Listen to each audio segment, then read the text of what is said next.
नमस्कार, नम्रता. आज रेसिपीमध्ये आपले खूप खूप स्वागत. हिवाळा सुरू होतात सर्दी, खोकला यासारखे संसर्गजन्य आजार डोकेवर काढतात. या आजारांपासून संरक्षण करण्यासाठी आणि रोगप्रतिकारक शक्ती वाढवण्यासाठी आज मी 2 पदार्थ तुम्हाला बनवून दाखवणार आहेत. ते म्हणजे बहुगुणी आवळ्यापासून बनवलेला मोरावळा, ज्याच्यामध्ये मी साखरेचा अजिबात वापर न करता हा मोरावळा 10 मिनिटात बनवून दाखवणार आहे. त्याचबरोबर फक्त 2 मिनिटात अगदी चटपटीत सर्व चवींनी परिपूर्ण अशी आवळ्यापासून बनवलेली चटणी. हे दोन्ही पदार्थ जर तुम्ही जेवणात त्याचा समावेश केला तर रोगप्रतिकारक शक्ती वाढते, आजारापासून संरक्षण होण्यास मदत होते. म्हणून अशा प्रकारे दोन्ही पदार्थाचा तुम्ही आहारात समावेश करू शकता. या दिवसात हे पदार्थ फारच शरीरासाठी उपयुक्त आहेत. रेसिपी अगदी साधी, सोपी, सुटसुटीत इथे मी तुम्हाला शेअर करत आहे. तेव्हा व्हिडिओ अगदी शेवटपर्यंत पहा आणि रेसिपी जर आवडलीच तर नम्रता आज रेसिपीला सबस्क्राईब करा. अगदी निःशुल्क आहे आणि सोबतचे बेल आयकॉनवर क्लिक करा, म्हणजे मी जे नवनवीन व्हिडिओ बनवेन त्याचे नोटिफिकेशन तुमच्यापर्यंत पोहोचेल. लाईक करा आणि आपल्या मित्रमैत्रिणींना शेअर करा. चला तर मग जास्त वेळ न घालवता आता आपण रेसिपीला सुरुवात करूया. प्रथम आपण आवळ्यापासून मोरावळा तयार करून घेऊया. त्यासाठी इथे मी अर्धा किलो आवळे स्वच्छ धुवून नंतर अशा प्रकारे पुसून घेतले आहेत. आवळे एकदम ताजे असावे, तरच मोरावळा अगदी जास्त दिवस टिकतो. म्हणून अशा प्रकारे धुवून नंतर पुसून घ्यायचे आहेत. आवळ्यामध्ये भरपूर प्रमाणात व्हिटॅमिन सी असते, त्यामुळे शरीरातील रोगप्रतिकारक शक्ती वाढते आणि सर्दी, खोकला या संसर्गजन्य आजारांपासून संरक्षणही मिळते. आवळ्यामध्ये फायबर भरपूर प्रमाणात असते, जे पचनक्रिया सुरळीत करण्यास मदत करते. शिवाय कॉन्स्टिपेशन म्हणजेच बद्धकोष्ठता, ॲसिडिटी यासारख्या समस्या कमी होण्यासही मदत होते. आवळ्याच्या सेवनाने केस मजबूत, दाट आणि चमकदार होतात. यामुळे केस गळती आणि अकाली केस पांढरे होणे ही समस्या कमी होण्यासही मदत होते. शिवाय त्यामध्ये अँटीऑक्सिडंट आणि व्हिटॅमिन सी असल्यामुळे त्वचेला नैसर्गिक चमकता मिळते. म्हणून अशा प्रकारे कोणत्या ना कोणत्या स्वरूपात आवळ्याचा आपल्या आहारात अगदी पुरेपूर समावेश करावा. असा हा बहुगुणी आवळा. त्यापासून आपण मोरावळा तयार करून घेणार आहोत. त्यासाठी प्रथम आपण आवळे अशा प्रकारे सुरीने बारीक चिरून घेऊया. त्यानंतर मी चॉपरमध्ये घालून अगदी बारीक चिरून घेणार आहे.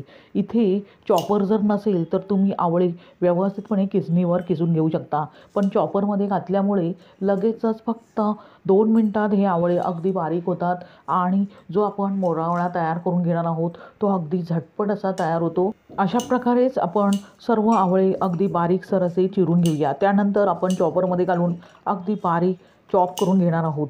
पाहू शकता सर्व आवळ्याच्या मी अगदी व्यवस्थितपणे फोडी तयार करून घेतल्या आहेत. त्यातील 2 आवळ्याच्या फोडी मी बाजूला काढून घेत आहे, कारण त्यापासून आपण चटणी बनवणार आहोत. आपण बाजूला ठेवूया आणि आवळे चॉपरमध्ये घालून अगदी व्यवस्थितपणे चॉप करून घेऊया. त्यासाठी चॉपरचे भांडे मी घेतले आहे. त्यामध्ये आपण थोडे थोडे करून आवळ्याच्या फोडी घालूया आणि अगदी बारीकसर असे चॉप करून घेऊया. पाहू शकता किती परफेक्ट आवळ्याचा किस मी तयार करून घेतला आहे. अशा प्रकारे जर चॉपर असेल तर फक्त 1 मिनिटात अगदी व्यवस्थितपणे आवळ्याचा किस तयार होतो. आता लगेचच तो आपण एका पातेल्यात काढून घेऊया. अशाच प्रकारे थोड्या थोड्या आवळ्याच्या फोडी घालून चॉपरमध्ये अगदी व्यवस्थितपणे अशा प्रकारे बारीकसर किस तयार करून घेऊया. पाहू शकता सर्व आवळ्याचा अगदी व्यवस्थितपणे मी किस तयार करून घेतला आहे. फक्त 2 ते 3 मिनिटात अर्धा किलो आवळे अगदी व्यवस्थितपणे किसले जातात. लगेचच आपण मोरावळा तयार करायला घेऊया. आता मोरावळा बनवण्यासाठी इथे मी जाड बुडाची स्टीलची कढई घेतली आहे. आवळ्यातील आम्लामुळे यावर कोणताही रासायनिक परिणाम होत नाही. मोरावळा बनवताना जर ॲल्युमिनियम आणि तांबे याची भांडी जर घेतली तर आवळ्यातील आम्ल या धातूशी प्रतिक्रिया करू शकते आणि ज्यामुळे पदार्थाची चवही बिघडू शकते आणि सुरक्षितताही बिघडू शकते. म्हणून ॲल्युमिनियम किंवा तांब्याचे भांडे इथे मोरावळा बनवताना अजिबात वापरायची नाही आहे. आता अशा प्रकारे आपण कढईत किस काढून घेतल्यावर लगेचच आपण 400 ग्रॅम अशा प्रकारे अगदी बारीक चिरलेला गूळ घालूया. इथे गूळ बारीक चिरूनच घ्यायचा आहे, त्यामुळे आवळ्याचा जो आपण किस घेतला आहे त्याबरोबर लगेचच एकजीव होतो आणि विरघळतो आणि मोरावळा लगेचच 10 मिनिटात तयार होतो.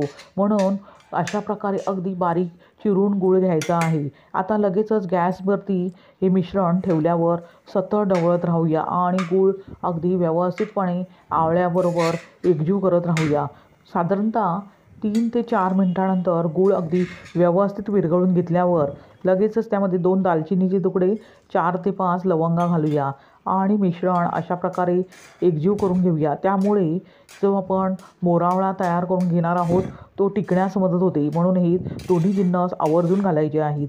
त्यानंतर चिमूटभर मीठ घालूया। कोणत्याही गोड पदार्थात चिमूटभर मीठ घातल्यामुळे त्याची चव द्विगुणित अशी होते। जर घालायची असेल तर घाला, नाही घातली तरी चालेल। आता अशा प्रकारे सतत ढवळून व्यवस्थितपणे एकजीव करून घेऊया। त्यानंतर सर्वात शेवटी चमचाभर आपण वेलची पूड घालूया आणि मिश्रण व्यवस्थितपणे एकजीव करून घेऊया। पाहू शकता मिश्रण अगदी व्यवस्थितपणे तयार झाले आहे आणि थोडेसे घट्टसरही झाले आहे। आता मोरावळा तयार झाला आहे की नाही ते चेक करण्यासाठी अशा प्रकारे बोटावर घेऊन बघायचे आहे। एकतार होण्याच्या आधीची जी प्रोसेस असते तितपतच आपल्याला मिश्रण व्यवस्थितपणे शिजवून घ्यायचे आहे। पाहू शकता मिश्रण अगदी परफेक्ट मोरावळ्याचे तयार झाले आहे। अशा प्रकारे मोरावळा व्यवस्थितपणे तयार करून घेतल्यावर लगेचच आपण गॅस बंद करूया। यापेक्षा जास्त मिश्रण शिजवायचे नाही, नाहीतर मोरावळा कडक होण्याची शक्यता असते।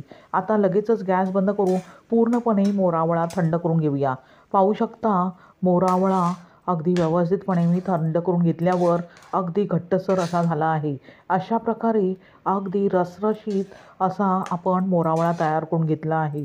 पूर्णपणे थंड झाल्यावर पाहू शकता किती परफेक्ट कन्सिस्टन्सी मोरावळ्याला आली आहे। अशा प्रकारे तयार झाला बहुगुणी असा मोरावळा। हा मोरावळा थंड करून पूर्णपणे घेतल्यावर एअरटाईट आणि स्टरलाइज केलेल्या काचेच्या बरणीत स्टोअर करून ठेवायचा आहे।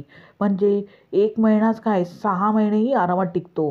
आवळा चटणीसाठी मिक्सरच्या भांड्यात पाव वाटी कोथिंबीर, अर्धा इंच आले, 1 हिरवी मिरची, त्याबरोबरच आपण इथे 2 आवळ्याच्या फोडी घेतल्या आहेत आणि पाव वाटी ओल्या खोबऱ्याचे काप घेतले आहेत आणि चवीनुसार मीठ घालूया। प्रथम आपण पाणी न घालता मिक्सरच्या भांड्याचे झाकण लावून अगदी व्यवस्थितपणे वाटून घेऊया। पाहू शकता चटणी थोडीशी घट्टसर झाली आहे। चव बॅलन्स करण्यासाठी 1 चमचा गुळाची पावडर घालूया आणि फिरवून घेऊया। पाहू शकता आवळ्याची झटपट 2 मिनिटात तयार होणारी चटपटीत सर्व गुण संपूर्ण अशी आणि सर्व चवींनी परिपूर्ण अशी आवळ्याची चटणी तयार झाली आहे। लगेचच बाउलमध्ये काढल्यावर पाहू शकता किती परफेक्ट आवळ्याची चटणी तयार झाली आहे। अशा प्रकारे सर्व चवींनी परिपूर्ण आवळ्याची चटणी ही तुम्ही चपातीबरोबर, भाकरीबरोबर, वरण भाताबरोबर तोंडी लावण्यासाठी खाऊ शकता। अगदी झटपट तयार होते, फ्रीजमध्ये 2 ते 3 दिवस आरामात टिकते। अशा प्रकारे बहुगुणी आवळ्यापासून आपण 2 पदार्थ तयार करून घेतले आहेत। त्यामध्ये प्रथम आपण गुळापासून म्हणजे साखरेचा अजिबात न वापर करता चटपटीत असा मोरावळा केला आहे। त्याबरोबरच सर्व चवींनी परिपूर्ण अशी आवळ्यापासून चटणी तयार केलेली आहे। अशा प्रकारे हिवाळ्यात तुम्ही मोरावळा आणि आवळ्यापासून बनवलेली चटणी बनवून पहा आणि त्याचा आस्वाद घ्या। तुम्हाला ही रेसिपी कशी वाटली ते कमेंट करून सांगा आणि रेसिपी जर आवडलीच तर नम्रताज रेसिपीला सबस्क्राईब करा, अगदी निःशुल्क आहे। लाईक करा आणि आपल्या मित्रमैत्रिणींना शेअर करा। पुन्हा भेटूया अशाच साध्या, सोप्या, झटपट आणि पौष्टिकतेने परिपूर्ण अशा रेसिपीसह। धन्यवाद। श्री स्वामी समर्थ।